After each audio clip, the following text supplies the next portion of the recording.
ever wondered how to build trust or get someone's trust without actually meeting them in person? That's the question for today.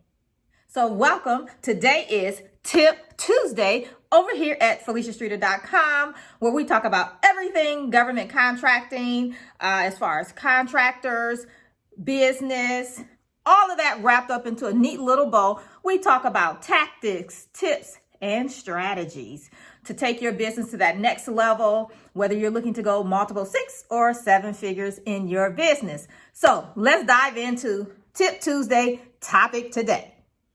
Comment below, boom, down there, if you know how to build trust with contracting officers, prime contractors, or your customer without having to actually meet them face to face or via video or anything like that, like you've never had a conversation with them.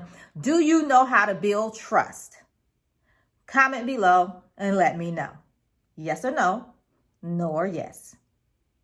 I want to share with you 3 ways that you, as a contractor, whatever you're doing in your business, it really doesn't matter. This strategy works across the board. Okay, so I want to share with you 3 ways that you can start building trust immediately.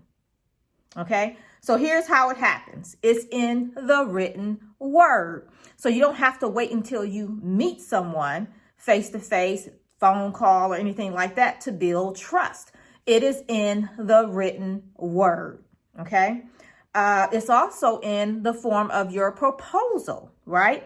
So when you're submitting a proposal, depending on the information that you include in the proposal, you can also build trust that way as well. And then the third way, of course, is in your bid package. Same thing. Depending on what you include in your bid package, it will give you some leverage in building trust between you and the person that is reviewing your bid packet, your proposal, or reading your written words. All right. Think about it this way. Whatever you're including in your proposal, your bid, written word, it represents you and your business. All right. So there you have it. That is Tip Tuesday. One way strategy that you can use. It starts with the written word to start building relationships, building up trust, even before you actually meet with the person. All right, so if you like this video, hit the like button. And if you have not subscribed to the channel, make sure you do that. And here's what I'm going to ask you today on Tip Tuesday. Share this quick tip with someone you know that can use it. No matter their business, just share the tip. We just want to spread knowledge today. All right, will you commit to doing that? High five for those of you that share this video. All right, so until next time, I'll see you right back here real soon. Bye for now.